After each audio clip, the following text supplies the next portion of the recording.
Okay. All right. Thank you all for coming tonight. And my name is Richard Miller. I'm here with my wife, Hillary, and we just came out of our booth at Roots Tech about a month ago. So we are working on Goldie May, which is a genealogy product that helps with your research. So it doesn't do any photos or any memories or what a lot of other things do, but we worked right in the research of helping you hopefully figure out things that are going on in your family search tree and then get it into the tree. So I'll demo it tonight, and maybe I'll ask you who's used Goldie May before. I know some of you have, everybody, a lot of you. And then is there I'm trying to remember the last time we were here in Payson. Was it 2 years ago or a long time ago? Yeah. So I would love to know if you have any questions from what you've done so far, anything you haven't done that we could talk about tonight. So I'd love to hear your feedback on what this could be today. Is that helpful to hear? Anything you? Yeah. I get a little bit lost when I try to, so I need a better feel for how to do the most of it. Okay, sounds good. Okay, any other feedback I could take? So I'll jump in and show a couple of things, and then feel free to pause and ask me any questions along the way, and we'll get into it. So suppose you come to your browser like this and you want to use Goldie May. The idea is to go to goldiemay.com, and you will come here in your browser and it will say install now. And so as you click install now, this will take you to the Chrome Web Store. And right here, it will say add to Chrome. This big blue button will say add to Chrome. So you'll click this, and then up in your browser, these are all the extensions you've installed in your browser. And Goldie May is that little black G is the Goldie May one. So you'll often find a lot of your extensions here in this list.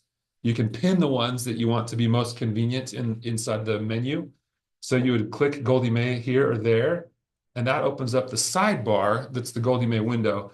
And and then you kind of maybe just want to inch these windows over. If it's like this, you don't know where Goldie May went, it's probably that it's behind the other window you're looking at. So you would just be looking to kind of scoot these around so you can see both windows at the same time, and then kind of catch the edge of it, scoot it over, and then you've got your Goldie May prominently there. So the idea here is that as you're doing your research on the left, then Goldie May is your little assistant or research assistant helping you with the research. So it will look like this at first. It will say, do you want to sign in? And so you'll say sign in with Family Search, and it will say, do you give permission for it to access your Family Search account? Goldie May doesn't change your tree, by the way. So if you have any questions about that, you'll get in and make the changes yourself, but it's asking for permission to look at your tree to help you with the research. So Glenn, to kind of take advantage of using Goldie May well, probably the projects is a great starting point, because all the other tools are kind of organized around projects where you want to sort of decide what you want to work on in your research. So you could come into a project and click new project, and then this is a place where you can put in some kind of question you have for your research. So if you're looking for the parents of, so one of Hillary's family members is America Jane Overland. So often we are looking for the parents of America Jane Overland. So this would be your holding point, your kind of a placeholder to keep track of that project you're working on. And then I'll show you some of these details, but this is a place to hold notes and tasks and track all the different people that are part of this project. And so just to give you perspective on this, the reason to put it in Goldie May is Goldie May doesn't do things that replace the Family Search tree, because I'm not intending for you to keep your research long-term in Goldie May. I want to get the research back to the Family Search tree.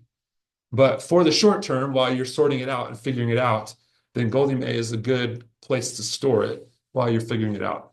And so it's for you short term. Yes, yeah.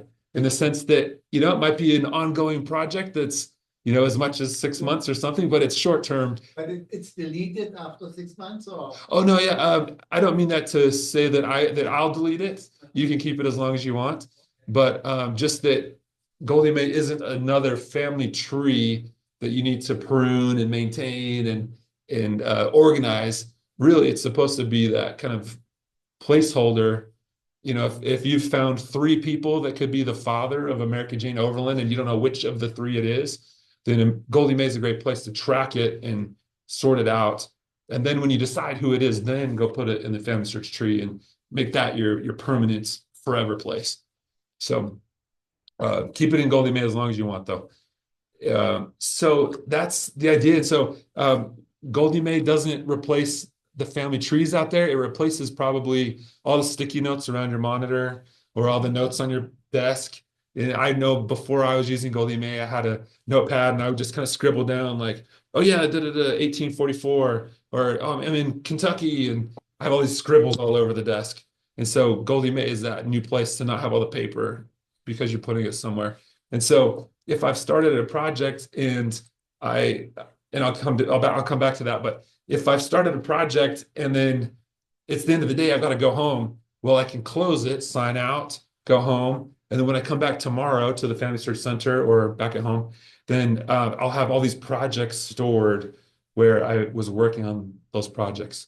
So then I can come back into whatever project I was working on before, get back into it, see my notes. And so I'm not carrying around notebooks, and I'm not carrying a thumb drive that I have to put in the computer and take it with me, because Goldie May stores all the data in the cloud. It's stored for you. And so whenever you sign in, if you go to the Salt Lake Family Search Center, sign in Goldie May, all your data is there with you. So it's kind of wherever you use it, it will be there with you. I think maybe you have to, so you need to sign in every time, even though you might open Family Search and Ancestry with it, you're still gonna have to log into Goldie May. That's right. Yeah. So you do need to sign in to Goldie May every time. It uses the same sign in as your Family Search account. So once you're signed into Family Search on the left, you click on Goldie May and sign in, it goes and goes right into the account. So keeps you connected to that.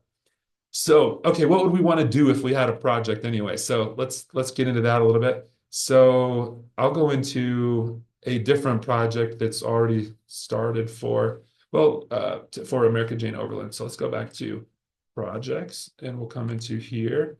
And what I'm going to do is just grab her ID and take it over to our new project to kind of show you from the beginning.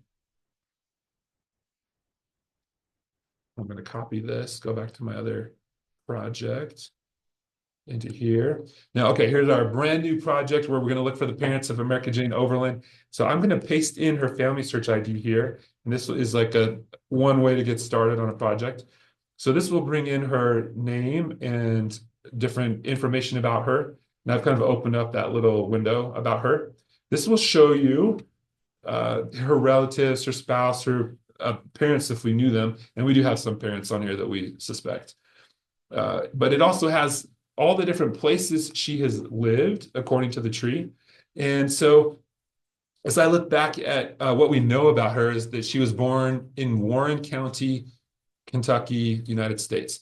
Now, if you don't know Kentucky, and I don't, then I would look at this Warren link and say, I would really like to learn about Kentucky. So I'm going to click on Warren and then Family Search Wiki, and this will open up the Warren County listing on the Family Search Wiki. It will take a second to load, but you'll see it opens up the wiki. You probably used the wiki before, but instead of going to the wiki and then manually type in Warren, it will just open that for you so you can jump right into the Warren County genealogy material and learn more about it. And so it's similar that at each level, whether you're at the county or the state or the country, you can find resources about whatever you're looking at to learn.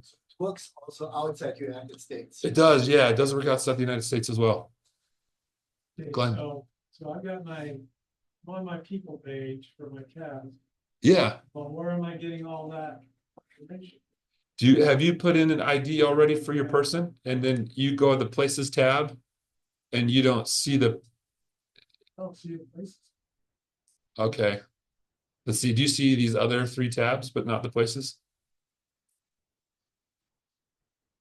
Okay. Oh, what about this little chevron icon?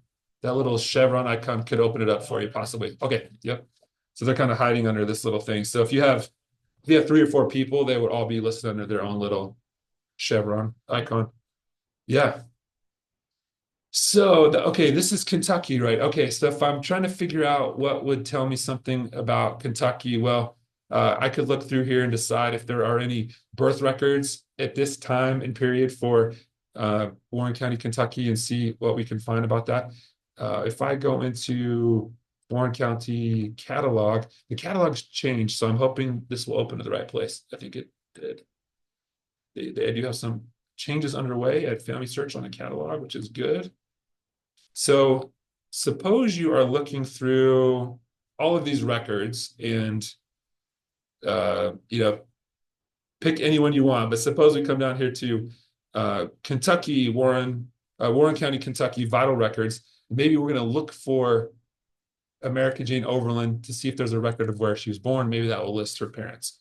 So one way you can build up your plan is to use the task list in Goldie May. So if you come down here to tasks, this is your list of things you want to do. So you might say to yourself, I would like to look at birth records in Warren County, Kentucky. So maybe this would be the way for me to make a list, and then I could kind of type in a bunch of tasks that I want to do in this project. But one bonus feature here is that if you're on any web page out there, you can right click on a link you find. Let's see if we go back. Come back down here. We're going to go to birth, marriage, death. You can right click on a link like this, and where it says Goldie May, this will say add link to tasks. You can click this. This will drop in the link to that particular link that you're looking at. It missed the title, says undefined, but it picked up the link. And the idea here is that instead of going into one task at a time where you go down the rabbit hole and you just get so wrapped up in that particular task that you kind of forget where you were, you can instead think a little bit at the top level, okay, which records would be most helpful for me to understand what might reveal her parents? And so I might think to myself, yeah, definitely births, marriage, deaths, that could be good. Maybe I want to look in wherever else it might be, church records. So I kind of think through all the places I want to look, right click them, put them into the task list. And then when I've decided, okay, that's my list, then you could also change the order so you can sort these out. You can kind of move these into order and say, the thing that's going to most help me is a birth record if I can find it. My second best option is whatever it is, you make your list. And then you could go into your actual research where you're going to click on a link and then follow through and do the searches and see what you find. So I'm hoping this is a way to help people stay organized, because instead of being just down that rabbit hole and forgetting where they were, they can make that list, being really thoughtful about what would be most helpful, and then stick to the list and go through it. And then if you decide that, yeah, I looked in births, marriage, deaths, I did not find what I wanted, then you might just mark that as done by clicking on that task on the right. And then if you run out of time, it's the end of the day, and you go home, come back tomorrow, or you might come back in a month, and you're busy for a month. You come back to it and you can say, I'm going to pick up right where I left off on the next task to move forward on trying to find out who the parents are for that America Jane Overland. Any questions so far? Is that a good pause point? Glenn? Came up with, said, see suggested tasks. Yes, okay. And it created a list for me. Yeah, let me show that to everyone. That's a great suggestion. So down after I've opened up the little chevron icon, and I come to the list here, it says add suggested tasks for America Jane Overland. You click this, and it will populate several tasks into the list for her. It's based on the family search tree. It's doing some guesses at what might help. And so it's saying, for example, you'll definitely want to look at, by the way, this is not specific to this question, this project. It's a more general sense of what would give you some good information for her. So it's saying, yeah, you might want to check the birthplace, the death place. And then it is saying that there are censuses from the time period of her life from 1830 down to 1870. And it's showing that she's age 6, 16, 26, 36, 46. So you can kind of see her age at each census point and then use that as a starting point to do some searches. So I might open up here and say, yeah, I'd like to search for her in family search. And so it will try to do a search for her, putting in her name, and it will put in her birth year range. And it kind of starts off a search for you to see if that's helpful. So that's, Suggested tasks is a great for somebody like me, how to get started. oh, good. Okay, that's great to hear that that's helpful. Yeah, I hope it's a little bit, I've heard people say that the censuses are the skeleton of your research, especially for the United States or any country that has a solid census. If it has that regular period, you would really like to find the census for every decade that you can for your person. And then that's a good starting point, the skeleton, and then you'll add to something afterwards. But the census is a great place to start. Okay, so a big companion to the project side of this is the research log. So you may or may not need a research log for your research for, if you're not a person doing client work might want a research log to report to someone what they've done. Whether or not you're doing that, you can still keep a research log to track all the places you've worked in. So what I'll show is, say we're in this birth and marriage and death area, and I'm going to come into, let's see, these are here. Let's suppose we're starting to look in the birth, marriage, death records for this America Jane Overland. There's 538 pages, and the mystery here, which is where are we going to find something if we find something at all? This is a place where you might want to use a research log. So this is where you could say, I'm going to log these pages as I go through it and keep some notes about it. So I can click the log page button to bring over any page on the left over to the right. This will bring in the title, the URL. And this is a place that looks a little bit like a blog where you can put a like saying this is a really helpful thing I found, or this is not helpful to me. I did not find my person in this place. There's also other fields for writing an abstract or a citation or writing comments about what you're finding. So one of the helpful parts of this is that you can keep an automatic research log. So if you toggle this on, then as you navigate through the web and switch pages, it's going to keep a log as you go. So you'll just see a couple seconds later, it pulls in the next page you looked at. So you might be looking through, you have to kind of orient yourself to where would I even find something in this film? So you're kind of looking for the table of contents inside the film. And then, if it's alphabetical, then, okay, I'm looking for the overlands. So I need to kind of jump to a little bit halfway through and try to find the O's to find this overland family. So you're going to sort of be jumping through the records like this. As you're doing that jumping, then you might want to have that log running for you. So then as you get to various pages, you can keep track of what you found. So let's say that we get to, say, page 350. I don't know how much you want me to browse through this in front of you, but suppose we're looking at O's, and this isn't necessarily, but if we get to the overlands and we think, yeah, I'm in the right place in the film to find the overlands, the O's, but she's not here, this family's not here, then I might want to mark that as a dislike, which is to say, it's not that I dislike the page, but it's a negative result in the sense that this is where the person should have been, but she wasn't there. So then later, if I find myself a month later back in this film, then I can look in the log and say, oh yeah, I was here before, and she's not in here. So I don't want to go back and look at it again. So this would be a way for the log to keep track of what you've seen, what you haven't seen, and keep track of it. So just as another example, what if we just pretend we did find her family in this record, this film? We'll go into, statue, Kentucky, Washington County.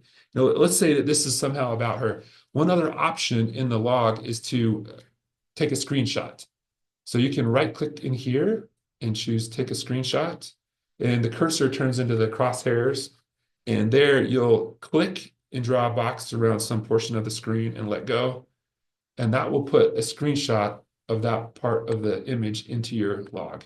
So that gives you a way to look at it and refer back to it and save it for your research. So this is particularly nice if you're here and you can access records that aren't available at home. You can take a screenshot of what you see here, save it for your private use at home. And likewise, if you're elsewhere, you go to if you're in Kentucky, in some library in Kentucky, and you can use the screenshot there and save it for your research. That's one way to do it. Glenn? No, I'm just sketching. Okay, yeah. Some of these programs Family searching and ancestry are doing very well at giving you the image number or page numbers to keep you from looking. I mean, you might have to go someplace else, but the big time saver, if you know that probably someplace that page numbers or image numbers are posted in the source. Yeah, that's right. It's helpful to keep track of, yeah, as much as you can and not go back to where you've been Searching, before. yeah, 500 pages, Yeah, yeah, that's right. Okay, so that's the screenshot. You know, this is nice if you're using it to refer back to your tree. So this is a good another kind of reminder for me of before I had Goldie May, you know, I find something like this. I might print it out, you know, print it out, and then I'm going to hold it and put it on my desk. Then I'll go back to the tree and type up what I see. And so this is an alternative where you're seeing two screens at the same time. You can keep your screenshot and type it up to the tree or refer back to it however you're using. So that's a screenshot. Speaking about two or more screens, you can just have the one Golden May on one screen and the other one on the other, and it's still working. Yeah, that's right. So if you have two monitors, then you can just pull the Goldie May one over to the other monitor and it'll keep working. That's right. So let me show you one other tool that's called the Canvas. This is a tool that is part of the Goldie May Plus feature that you'll see all the features are available for free inside of Family Search Centers. So this is a premium feature that is here for free. And this is the idea here is that you might want to take that screenshot you're already working with and use it in a different way, more graphically. So if you come into this canvas, you can move this around and so let me grab a little pen tool. And you can grab a red and say, I'm going to just sort of highlight the important parts of this screenshot, or I'm going to just draw out certain details that are important to me here and use, you know, this is again an alternative to paper where instead of printing it out and using your pen on something, you want to lay this down and be able to work on it and sort things out. And so you can imagine using multiple screenshots where you're going to use lines between them to make connections between the things you're finding. So that's that graphical view where you would be able to move things around, zoom it in and out like this. So let me show you an example on a different project, what this can look like. So I'm going to switch over to the pre-1850 research. And This is one of your other projects. this is one of my other projects, yeah. And there's probably some mystery button. Oh, here it goes. The Mac and the PC, all they have different keys that will kind of let you scroll it, zoom it, etc. So here I'm going to just hit the space bar. It'll get that little hand, and that allows me to move it around. And then I'm using the shift, I think it was, to zoom it around. Okay, so if you've done census research before 1850, the US did not keep track of everyone in the household. They only recorded the household head of household, which is usually the father. They only recorded his name, and then they said, how many women and children do you have in your family? And they would just put tally marks. So it's unfortunate because we have all these tally marks for people instead of names. So this is an example where I took a screenshot of an 1840 census record for Ransom Collins, and then the tally marks in his family were these 1, 1, and 1.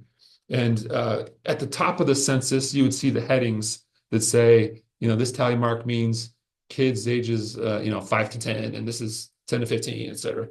So wanting to keep track of all this, and it's hard to do it in my head, I took the screenshot and then I got out the purple pen, and here's where I started writing, okay, this is an 1840 census, and this column is 5 to 10, this column is 10 to 15, this column is 30 to 40.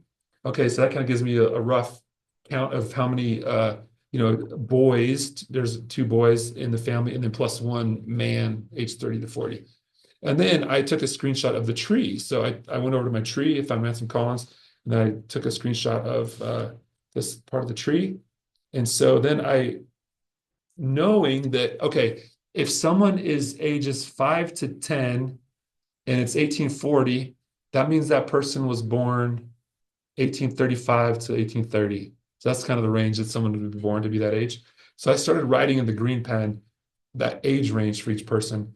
And then I was using the red pen to line those up with the people in the tree. So saying, okay, so this Miller Collins is born 1829. So yeah, that's probably this age range right there. That's probably him. And so this Fielding is born in 1831. That probably does put him in that column. So this is a chance to take, suppose you're in some place in, I think this was South Carolina. If you're in South Carolina and you have multiple of the same name, Ransom Collins, and they all have different tally marks, and you're trying to figure out, okay, which one is mine based on the tally marks? This is the way to sort out that mystery, because you're going to try to figure out based on the tally marks, which tally marks line up with my person. And that would tell you, okay, we did find the right person. But if the tally marks were very different, where, it's 3 girls instead of 3 boys, then you say, yeah, this is probably not the right one. Maybe I want to find the one that's closest or the best match for the tally marks lining up. So you're saying that Canvas, there's a premium feature, I'm not gonna see it here. Yeah, here at the center, you would see it. Yeah, all But if the, I'm logged into the Wi-Fi, uh, I don't see the Canvas. okay. I think in theory, you should be able to see the canvas here at the center if you're on the Wi-Fi. I think there is, you may have seen this green thing is the Family Search Center premium content extension. So while you're here, this stuff would work immediately on the computers that are part of the center. But if you bring in your own laptop, then you'll want to install this green Family Search Center premium content, and that would turn it on. So that would give you access to all the other the newspapers, the other records that are available for free here in the center. This also works from any chapel. So if you're at a chapel, you're on the chapel Wi-Fi, and you put in the green premium content extension on your computer, then you would see all the stuff too. Okay, so let's see. Go back to Canvas. Yes, okay. Go back to that pre-1850. What tool did you use to have these nice numbers written? Do you use a little pen in there? Yeah, it was just my decent, not great handwriting, where I just kind of just wrote it like this, 1840. You have it nicer written there. How did you do it? Would you use a pen or something like that? I've this one I think I just drew slowly, so I wouldn't make it bad. But I don't know if this is touchscreen. The Lehigh, and I think Salt Lake and Lehigh have touch screens. Yeah. So you can touch it directly on the screen and draw directly on the screen. So if you have a touch screen, you could do that on this. Yeah. I think I made it a little thicker so it wouldn't be so squiggly, and I just kind of did it like that. If you have a trackpad on your laptop, sometimes the trackpad looks cleaner than the mouse. So that's like, What I was wondering. yeah. And you can undo. So yeah. Okay, so that's the canvas. So that's the how that works with the screenshot. Okay, so now this is a good point where just in the course of talking with you tonight, I've opened up, I think, about 10 tabs there. This is so normal for life, right? You've probably done research where you have 50 tabs open and it just gets away from you sometimes. And so the other feature to help you with this is the Windows and Tabs feature. So, and let me come back actually into the project related to America Jane Oberlin. But I'll go into here, and then I'll go into Windows and Tabs. And so, okay, as we've been talking tonight, I've opened these 10 tabs, and I see those same 10 tabs listed there. So it's recognizing that it sees those 10 tabs. And if you would like to save those tabs for later, you can click the button to do so. I want to make sure I don't close anything with the Zoom link on it. I think that's okay. Okay, so if I want to save these, I'll click Save, and this will drop those into this list. And so I could say this was my April 3rd research. And so the idea here is that if the end of the day has come or your computer's about to restart and you don't want to lose all the tabs, then this is a way to keep a snapshot of them. And it's a little different from a research log, because I kind of think of a research log as going through systematically through what you find and thumbs up, thumbs down. But sometimes you haven't even gone through the tabs yet. You just know there's probably something in there and I don't know what it is and I don't want to lose it. So I just don't want to lose this. And I don't want someone, if the spouse is going to use the computer next and you don't have to close it, for the kids, then this is a way to just save it all. And then so you don't have to worry about losing all that stuff and come back to it later. So because I've saved this, then I no longer worry about closing this tab because I can come back here and click open all, and it will bring back all the tabs. So it just loads them back up. And so that's nice too if you're moving from home to the center or center to home, you'll keep a list of your things and then take it with you. So that's the way to have some security about what you have and what you won't lose. So that's kind of in the organizational theme of helping you keep track of what you're working on, not lose it, and save it for later. Okay, so let me maybe just as one last big theme for tonight, I'll show you this subway map. And this is a graphical tool. So it's in that sense, it's similar to the canvas, where we're trying to give you a visual view of what you're working on. So I'll come into subway map. And this is a map of America Jane's life over time. And this is showing all the places she lived. And these are the years of her life. And this will give you a view of the progression of her life over time. And you can hover over each of these to see what it is. So this is her birth in Warren County. You'll see really similar links to the links we saw before, which are, if you hover over Warren, you can see the Warren resources, Kentucky, etc. Now, as I go through this, I'll get into these areas where I can see where she was. She's in Nauvoo, 1846, birth of a child in Nauvoo. This is a really interesting jog back. So yeah, this is because the bottom is showing time over time. Time only goes forward, can't go backwards. Places can go up and down, but really we shouldn't see the time go backwards. So when you see something like this, where the tree is showing her residing in Nauvoo from 1839 to 1846, and then she has a child born back in Indiana in 1843. That should make you go, wait a second, something's not right about this data. So one of these might be wrong. So this doesn't answer it for you, but it would give you the question mark to say, okay, did she reside in Nauvoo and she visited Indiana for the marriage? We could show that in the tree. If you update your tree, you could show kind of that she made this visit. Or did she not really reside in Nauvoo that early, 1839? This would be kind of a way to think about it and decide what's going on there. And so as you kind of progress through the life, you could look for other anomalies that might tell you that something's going on. So, she's in Wasatch County in Utah for a child age 34. And then this shows her back in Utah County and then back in Wasatch County. So that could be true. Those are adjacent counties. So that might have happened, but it might just make you wonder, if I see a zigzag, something might be going on there. So you want to look into it. So this is the starting point of looking at it for one person, but you can bring in more family members. So if you'd like to bring in a spouse or children, you can start to look at two people side by side and look for, you can kind of see where the family comes together, where he's living in Spencer County, Indiana, she's living in Kentucky, but then about by this time in Nauvoo, they're together. A lot of life is together, but here's some points where this is showing the death of the husband in Wyoming, and the crossing, and some other kind of related points. This is showing an immigration for the husband, which,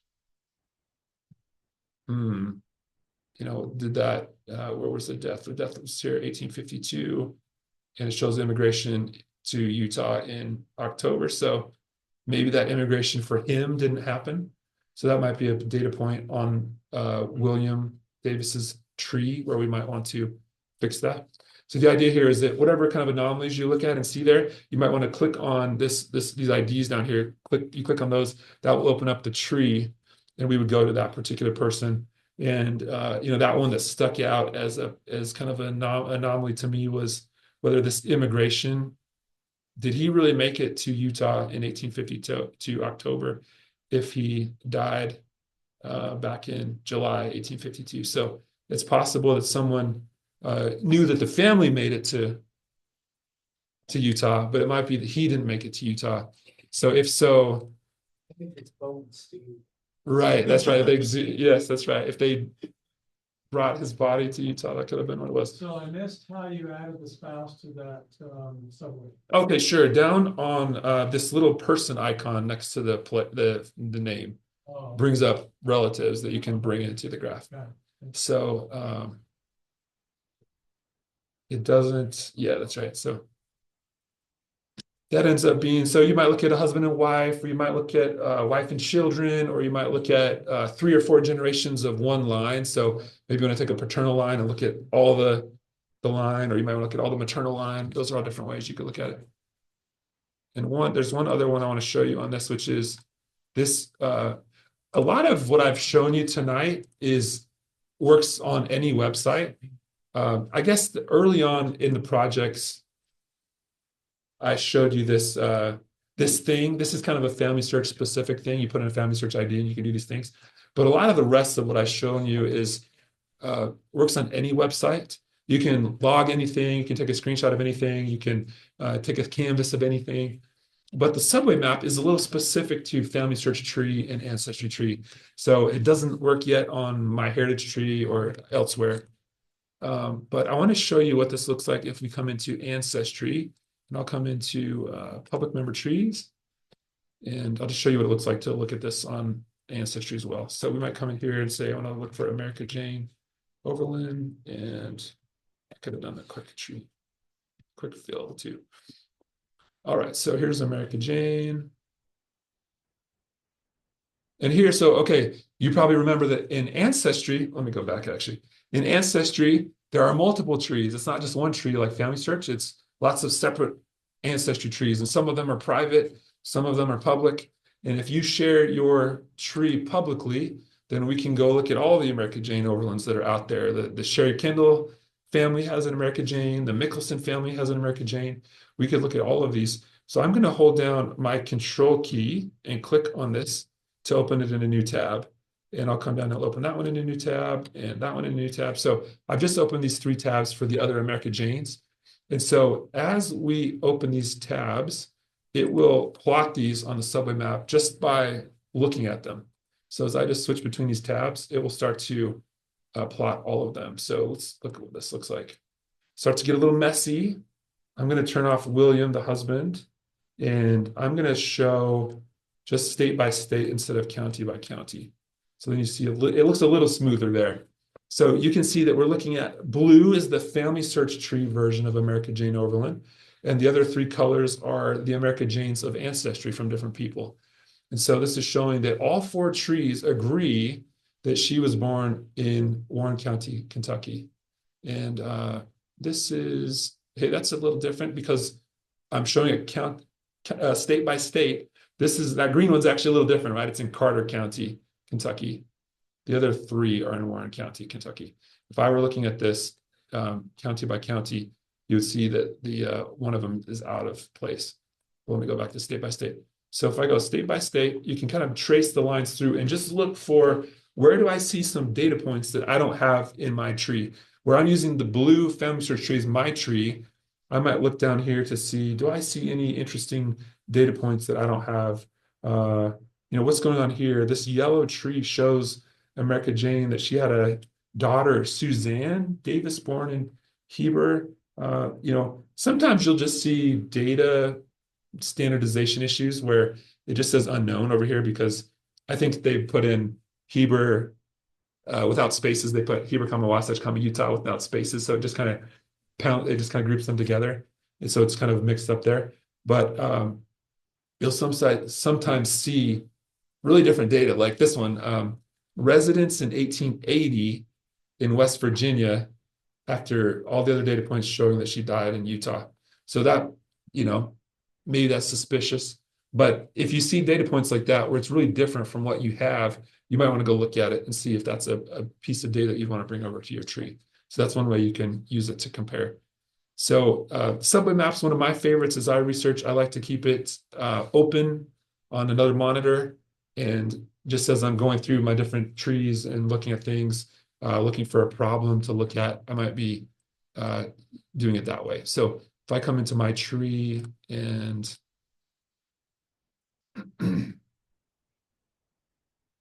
this will show my tree, and I'm gonna hit Control R, refresh this page just to get a fresh look at this.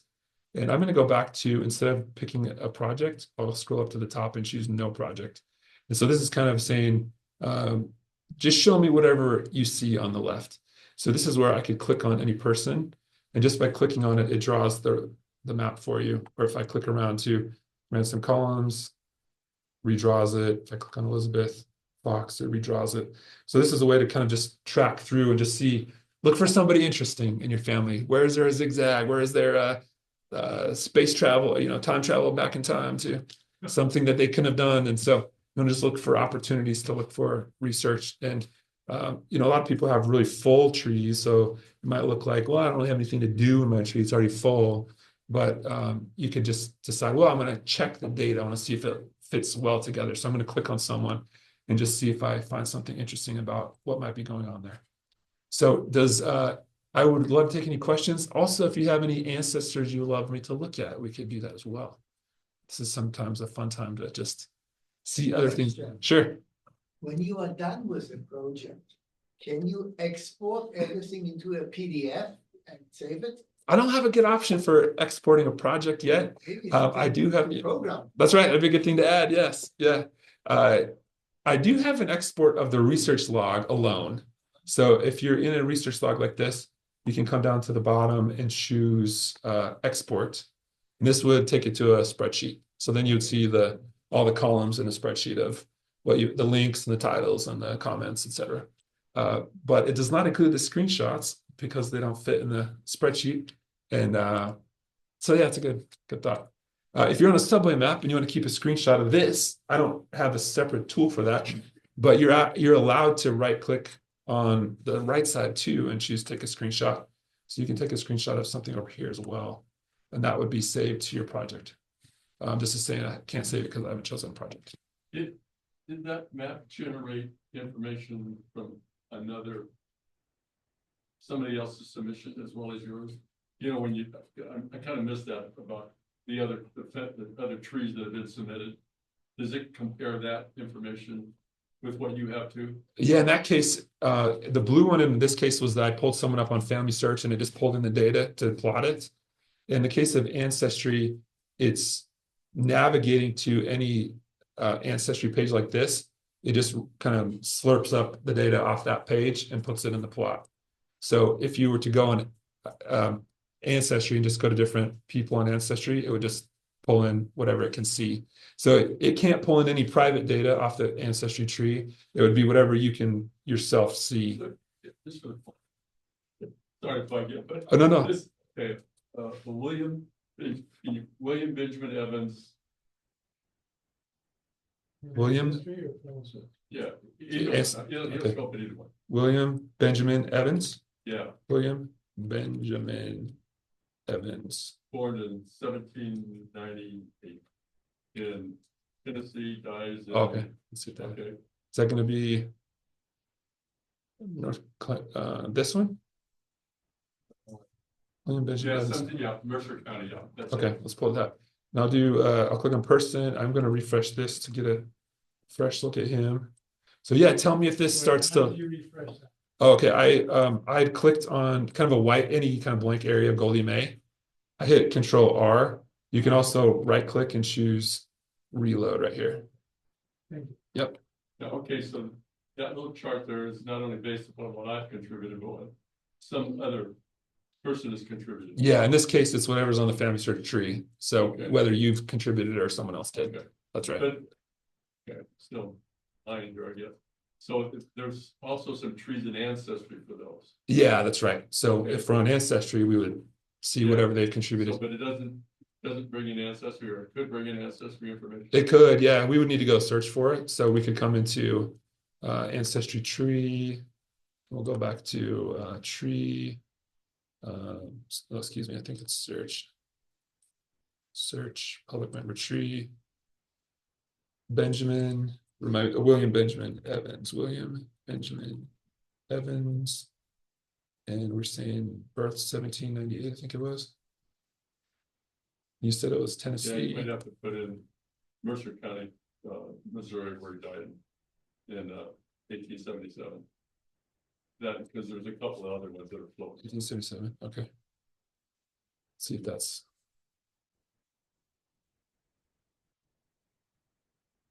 Does that look like the right one? Oh yeah, died in Missouri. Yeah, that's another tree, yeah. Okay, so they found him in 228 trees.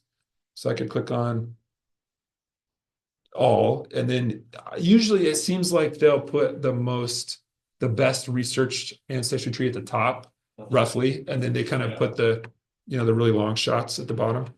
So I would just right click these and just open a new tab, just grab a few of these. So then as you click through these and do that kind of thing, it will plot those for you. Lots of different data. Yeah, so this gets to look very messy, and maybe I want to come in here and do state by state as a starting point. But That's a pretty neat thing, because there is a problem with that guy. I don't. yeah. Something comes in Georgia, something comes in Tennessee, and it shows up there for you. Yeah, well, good. Yeah, thanks for saying that. This is right off the bat, I see a data standardization point where this is Georgia, but somebody standardized it instead of Georgia, United States, they standardized it as county Georgia. So in these particular two trees, if someone were to go in and change it to Bainbridge, Georgia, United States, it would kind of collapse into the row above it with the other Georgias. So Can you put him in Knox County, Tennessee? yeah, Go ahead with that. See what it looks good. are you okay? Do you want me to go to kind of county by county mode and we can look for Knoxville? Is that what I heard you say? No, Knox County. Knox County. Yeah. And I don't see if I see Knox on this list. Do you? Yeah. It looks like of the data that is here, I'm not seeing any Knox County on any of those trees. Seeing him born in Jefferson County, Tennessee, on 3 of the trees. Yeah, that's supposedly where. Okay. So if blue is the family search tree, and we don't even know what county he was in, then we might want to go look and see if these trees have sources that say that he was in Jefferson County, because 3 people think he was. Now, of course, as you know, just because one person put it on Ancestry tree and then all the other ones copy it, then it doesn't, it's not must win, but it's at least worth looking at the data to see if that's good. So down at the bottom there, you could add, with that little person plus, you could add a parent as well, or is this just spouse and children? This one doesn't have a parent, so that means that we don't have a parent for him on the family search tree. By the way, the ancestry ones don't have that option to add a family member. Oh, it's just So only family search can do that. Okay. Yeah. So, but then, I see only children, and I only see, I don't see parents, which means that they don't have it. Cool. So, and let me show you. So just looking at one person, when I look at this and I look at state by state, look at the zigzag. So Tennessee, Missouri, South Carolina, back to Tennessee, back to Missouri. It's the early 1800s. So no airplanes, no trains. So did he do it? Tennessee, Missouri. He might have. No. Yeah, he did. Okay, yeah. So if I'm studying in England and I see 3 places, London plus Liverpool, I don't know where those are. So here's where I would come in and say map the places. So this will take the 3 places, whatever you're looking at, and drop them into a map. So then you can go, oh, okay. Yeah, they're all pretty far apart. They're not right adjacent to each other where he's just on 2 sides of the border. They're like decently far apart. So that would help you understand or help you guess whether he might have made that trip or not. And if you're in a place that you don't know, that's a really nice way to be able to look at it that way. Lost our little map here. Let's go back to Okay, so what else? I don't think I showed you the hints option here, which is you can turn on collections here, and this is just giving you opportunities to do searching, saying, these are censuses that we don't have a record for, apparently. He would be in 1830, he would have been 32.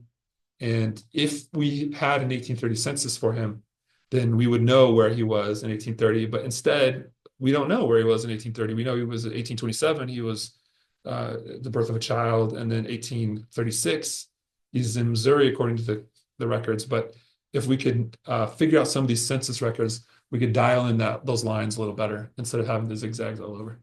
And then you can see kind of near the end of this, other census records. We might want to just for the sake of completion, we might want to find the census for those two. This means that those sources aren't stated in his record.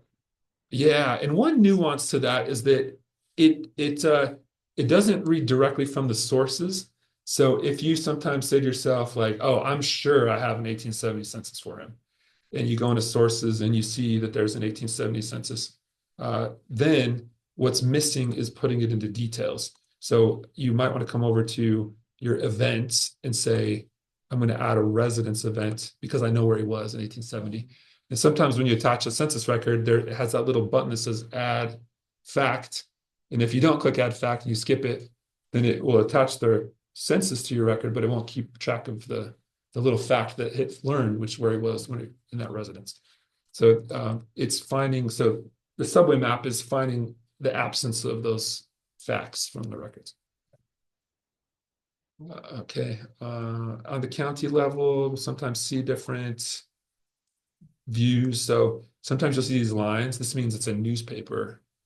So this means that in Audrain County, Missouri, in about this time range, there was a Mexico Weekly Ledger,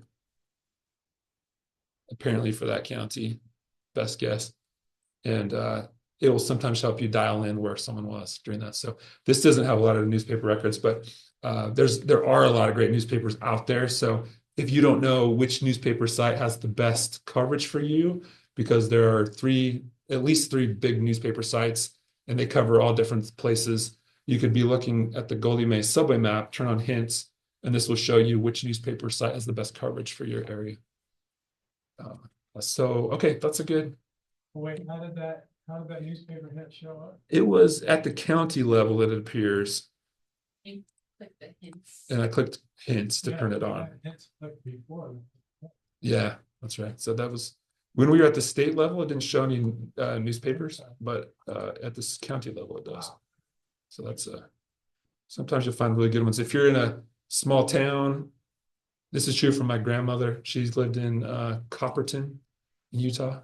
And so when you pull up her and it shows all these Copperton newspapers, you click this. This is like opening Facebook to 50 years ago, where it's like all this like small stuff about who saw whom. We had dinner with so-and-so.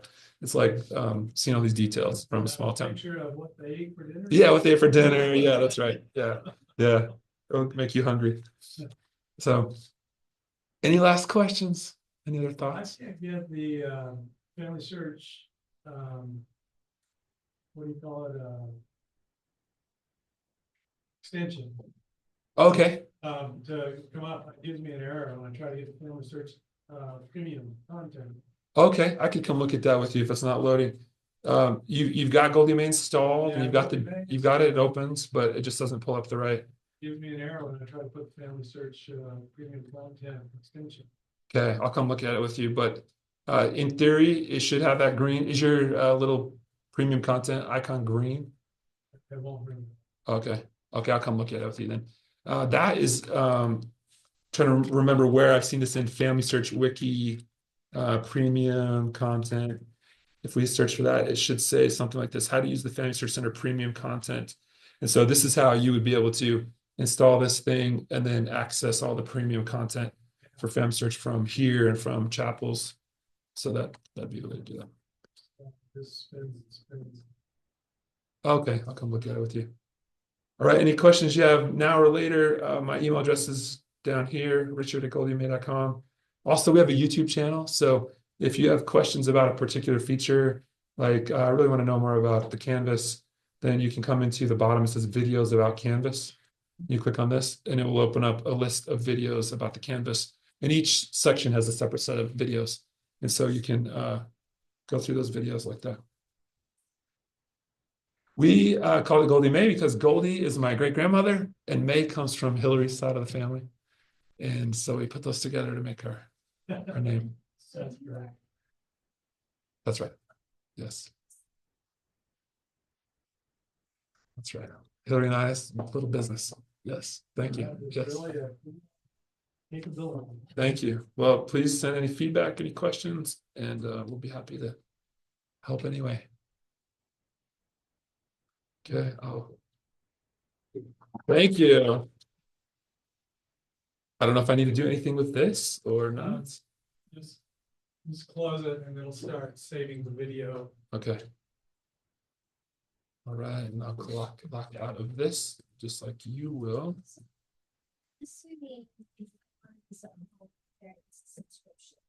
Is there anything like that? I guess it's just on there. Yeah, you can look it up on. There are lots of free things. So the projects, the research log are both free, and the subway map has some use of free, and then the Canvas, and then unlimited use of the subway map, and a couple of things are part of a plan, and then it's all free inside the center.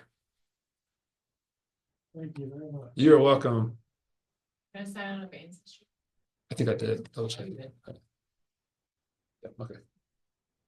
Thank you. Appreciate it. Thank you. Sure that video is. Oh, I hope I just zoomed. I will zoom. I hope I got it right. Okay, I'll get Does it look okay? Okay. Yeah. All right. Okay, thank you very Thank you. much. And yeah, if you want to come look at that for me real quick. Yeah. Come I on. got my laptop open. Thanks for coming. You're welcome. Thanks for coming too.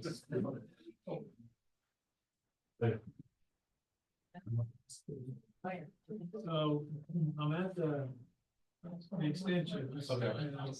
Oh, not just things. Okay. Yeah, and I got it there on my phone. So I have Chrome. Right, and I don't.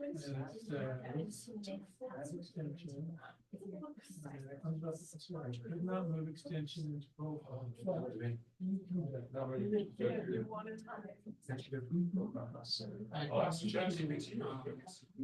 okay. All right. About ChatGPT. Just started the. Same thing that was given to church. If I add an extension to a browser, I click add in the Chrome Web Store and it says could not move extension. So I did see that, but I was trying to log in, so I saw the thing. Sure, I'm not sure, it's not the same as the first one. Yes. But I guess it is. Okay. So if I wanted to do my own. I would have to go. Yeah, maybe Googling that will tell you some kind of permission thing where you gotta just in admin mode or something. It doesn't make sense to me if you're able to go to the other ones that that doesn't work, but. Well, I had a Goldie May on that. Oh, one time. So it could be that. It's, possibly. Okay. All right, I'll figure it out. Well, email me if that doesn't. Okay. Thank you. Thank you, guys, for letting us know. Yeah. Thank you. Awesome. Thank you. Your computer's okay. They feel maybe enough. No, maybe not. Okay. Oh, great, wow. Hi, how are you? Nice to meet you. You're a missionary.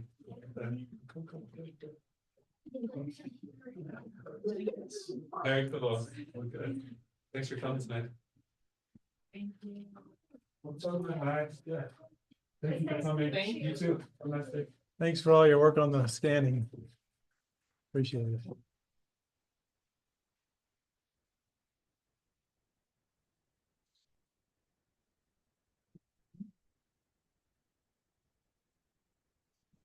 That's what you use here.